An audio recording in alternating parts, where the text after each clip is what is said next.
Essa é a questão, né?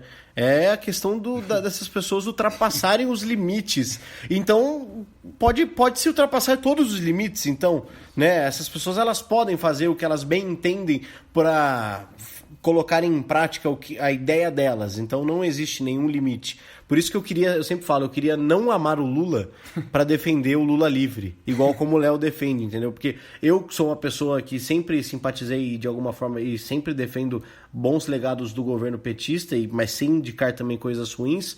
Eu queria nesse momento falar, nossa, eu odeio o Lula e sou o Lula livre, como Reinaldo Azevedo, por exemplo, né, que sempre brilhante jornalismo. Que faz um jornalismo brilhante, que cravou o termo petralha e tudo mais, e foi ele levanta até agora, e daqui a pouco a gente vai falar, mas é um cara que também, se falar Sérgio Moro perto de Reinaldo Azevedo, você acha que o Coronga é Sérgio Moro? Vocês vão ver, meus ouvintes. O Sérgio Moro, então, era o paladino moral do próprio bolsonarismo, né? Parte da imprensa parece que já começou a encerar o piso e acender as luzes do palco pro herói nacional voltar a brilhar, né? Como antes. A Folha, por exemplo, já inclusive, fez questão de lembrar que ele foi o juiz da Lava Jato ao anunciar sua demissão. Na Globo News e na CNN Brasil, o Sérgio Moro passou a tarde, né, da sexta-feira, sendo exaltado pelo time de jornalistas que cobriram sua demissão. Com algumas exceções, é claro, né? Mais de uma vez cometeram o ato falho de chamá-lo de presidente. Tipo, é real isso. É assim que vai se construindo, né, os monstros autoritários. Durante a coletiva, o Sérgio Moro surpreendeu ao elogiar os governos do PT por terem preservado a autonomia da Polícia Federal. É real também. A declaração parece inusitada, mas há um cálculo eleitoral embutido nela. O Moro está oferecendo ao público uma alternativa moderada e de direita ao Bolsonaro. Depois da demissão, o juiz, que não queria virar político, acabou virando um potencial candidato à presidência da República. Se depender da generosidade costumeira da imprensa lavajatista, ele já está eleito. Eu só preciso dar uma fala de um ministro bolsonarista que falou sobre o Sérgio Moro que cumpre ressaltar, né? O ministro da Educação, Abraham Weintraub, né? Este cara quebrou o silêncio na esplanada dos ministérios e tornou pública a sua opinião sobre o pedido de demissão do ex-ministro Sérgio Moro. Ele escreveu no Twitter: "Não tenho que escolher entre combate à corrupção e defesa da liberdade, ou a luta contra o socialismo. Os dois ideais são claros e compatíveis. Ninguém é dono dessas bandeiras. E pessoas erram." Nesse episódio, Sérgio Moro errou na essência e na forma. Estou #fechado com Bolsonaro.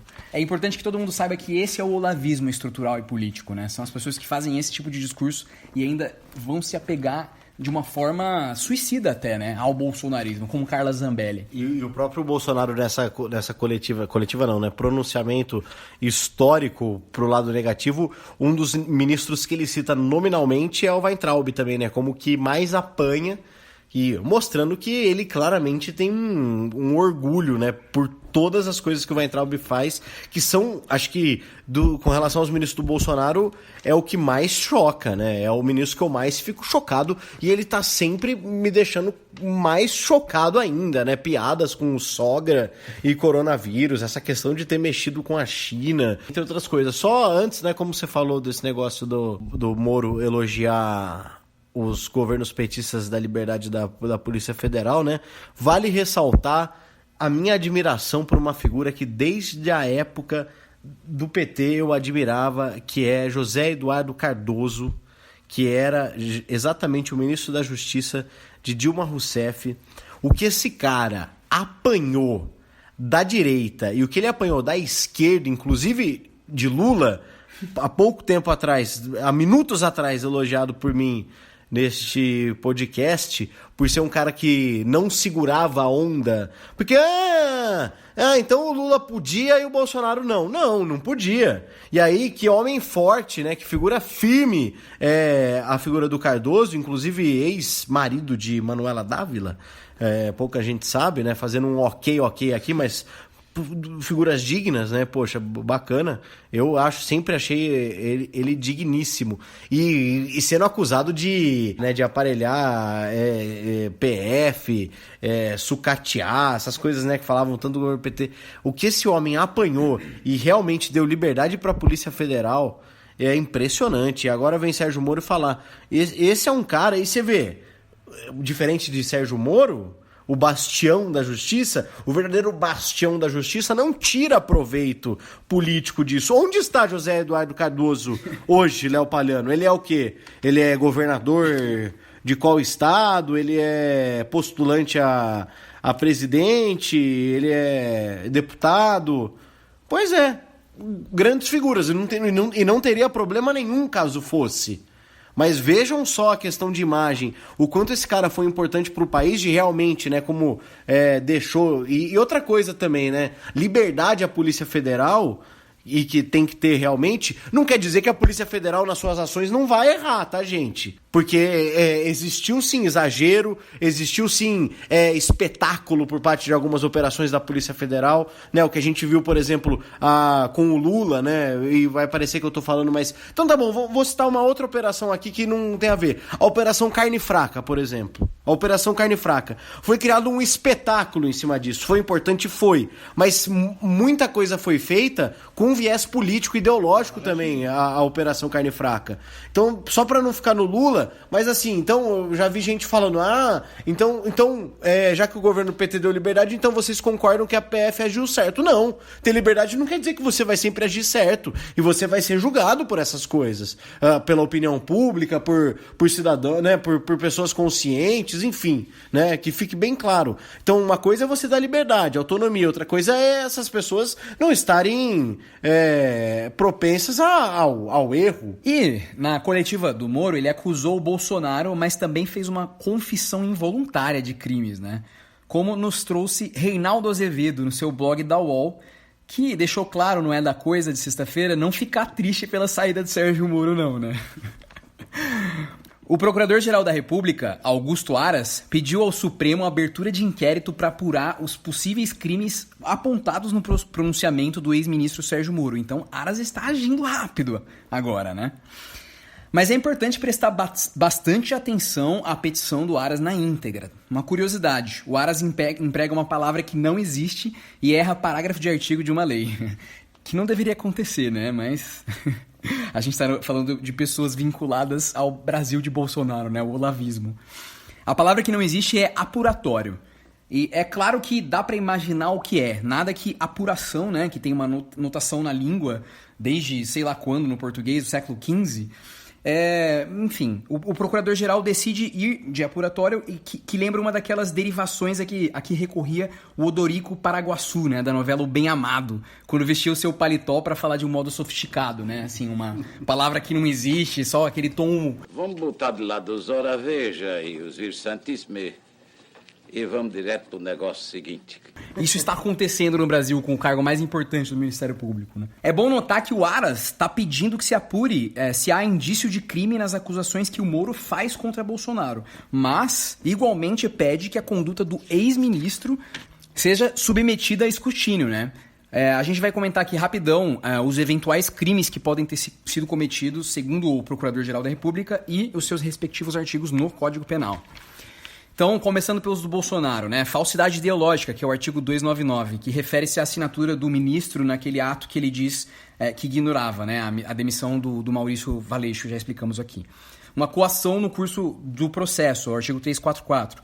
Também pode ter sido cometida pelo presidente, e aponta o que vai no Código Penal, né? Que é usar de violência ou grave ameaça, com o fim de favorecer interesse próprio ou alheio contra a autoridade, parte ou qualquer outra pessoa que funciona ou é chamada a intervir em processo judicial, policial ou administrativo ou em juízo arbitral. Ele também teria cometido advocacia administrativa, né, o crime de advocacia administrativa, no artigo 321. O alvo também seria o presidente Bolsonaro, que patrocinaria direta ou indiretamente interesse privado perante a administração pública, valendo-se da qualidade de funcionário público, né, que é o caso do Bolsonaro. Obstrução de justiça, né? O procurador emprega essa expressão, mas inexiste na legislação crime com esse nome. A Lei 12.850 de 2013 trata da obstrução da investigação em crimes praticados por organizações criminosas. E está no artigo 2º, parágrafo 1º. E na petição ele colocou o artigo 1º, parágrafo 2º, assim, trocou. O do Sérgio Moro, crimes que ele poderia ter cometido: corrupção passiva, no artigo 317, parágrafo 2º, né, que é solicitar ou receber para si mesmo ou para outra pessoa, direta ou indiretamente, ainda que fora da função ou antes de assumir, né, a função, mas em razão da função, né, no caso o ministro da Justiça, uma vantagem indevida ou aceitar uma promessa de tal vantagem. E o parágrafo 2º fala que se o funcionário pratica ou deixa de praticar ou retarda ato de ofício, que é o ato do cargo dele, com infração de dever funcional, cedendo a pedido ou a influência de outra pessoa, que é o caso do Moro, né? Ele já sabia de todos os crimes que o Bolsonaro estava cometendo antes de ter vindo a público a ela, como fez estrategicamente nessa sexta-feira, né? E é isso que precisa ficar extremamente claro na cabeça de todo mundo. Não é um fato novo, não é só a demissão do cara da PF que foi a gota final. Ele já sabia que Bolsonaro cometia crimes, né, por interesse próprio desde o começo de sua gestão, 1º de janeiro de 2019. O único que pode ter incorrido em corrupção passiva nesse caso, né, que ele menciona, foi ele próprio, quando ele solicitou a pensão para a família, né, que não é prevista em lei, caso ele viesse a ser vítima de algum atentado por assumir o Ministério da Justiça. E também Sérgio Moro incorreria em denunciação caluniosa, né, artigo 339, segundo o Procurador-Geral da República, que também diz respeito a Moro caso ele não consiga provar as acusações que fez contra o presidente, né, na sua coletiva. Também o Augusto Aras vai abrir um inquérito em relação a crimes contra a honra, né, que são os artigos 138 ao 140 do Código Penal, e quer saber se ele quer verificar se ele praticou calúnia ou difamação ou injúria contra o Bolsonaro em seu discurso. Então, você vê, né, que apesar de ele ter aberto para investigar os crimes do presidente, ele já atacou com tudo que ele pode o lado do Sérgio Moro, né? Consegue se mostrar como um imparcial no momento que ele é obrigado, né, pelo cargo. Caso contrário, com certeza o Congresso Nacional se moveria para retirar Augusto Aras da PGR, mas ele já ataca na mesma... dois lados da mesma moeda. Abre tudo que o Moro falou sobre Bolsonaro, mas tudo possível contra o Moro. Com efeito, né, o Moro atribui crimes graves a Bolsonaro, comuns e de responsabilidade, mais para a coleção dele, né? Ele apresentou evidências ao Jornal Nacional, como falamos aqui, e tudo indica que ele dispõe de mais provas ainda, que isso foi só o começo. O próprio Bolsonaro confessa que quer relatórios da Polícia Federal, o que é proibido, ele confessou, né, na sexta-feira. Como já evidenciamos aqui neste podcast Coronga, o Moro confessa crimes sem querer em seu pronunciamento, como o caso dessa pensão descabida. Assim, o Moro às vezes faz isso, né, mas nunca dá nada para ele. O relator do inquérito no Supremo, aberto por Aras, é o Celso de Mello. O ministro faz 75 anos em novembro desse ano e, infelizmente, vai deixar o tribunal. O mais provável é que ele autorize a abertura da investigação, que o Aras pediu. Vamos ver em que termos isso vai acontecer, né? E se acontecer, ele não deve acompanhar o caso até o fim, porque não vai ter tempo. O ministro que entra no lugar de um outro que sai, herda os processos do ministro que sai. Então, o indicado por Bolsonaro, teoricamente, ficaria encarregado dessas investigações a partir de novembro. O bom senso indica que deve se dar por suspeito, né, o novo ministro, assim que ele entrar, até mesmo para votar no caso. Ele não deveria nem votar, quiçá ser relator do caso, né? O pleno do Supremo pode declarar o impedimento de um colega, mas é evidente que se procura evitar tal constrangimento, né? Assim que o cara entrar, o Supremo tem que impedir um juiz, assim, por reunião deles, né, de julgar um processo, porque o cara não vai fazer por conta própria, né? Muito provavelmente teremos um olavista no Supremo. Isso, assim, é assustador. Se o processo for aberto por Celso de Mello e sobreviver à sua saída do tribunal, o Senado tende a arrancar daquele que vier a sucedê-lo, na sabatina já, a obrigação do Senado, o compromisso de que abrirá a mão da relatoria e do voto. Nesse caso, a gente estará atento. Fiquem atentos vocês também, ouvintes. Dito tudo isso, cumpre a gente aqui destacar o dilema dos militares, né, com o Bolsonaro, que foi trazido pelo jornalista Lucas Rezende, do Intercept Brasil. Ou os militares viram cúmplices ou rasgam a Constituição. Essa é a situação deles hoje.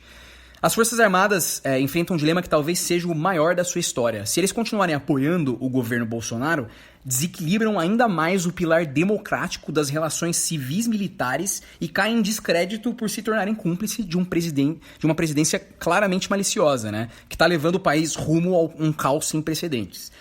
Se desembarcarem do governo e apoiarem o afastamento do presidente, eles rompem com o papel constitucional e reforçam um erro histórico, né, de se intrometerem na política nacional. Não conformados à subordinação ao poder civil prevista na Constituição, nossos militares se percebem historicamente como moderadores da política, até hoje, né? Vide Mourão na presidência, né, as declarações dele. Desde 2018, tanto o corporativismo militar quanto o desejo de ganhar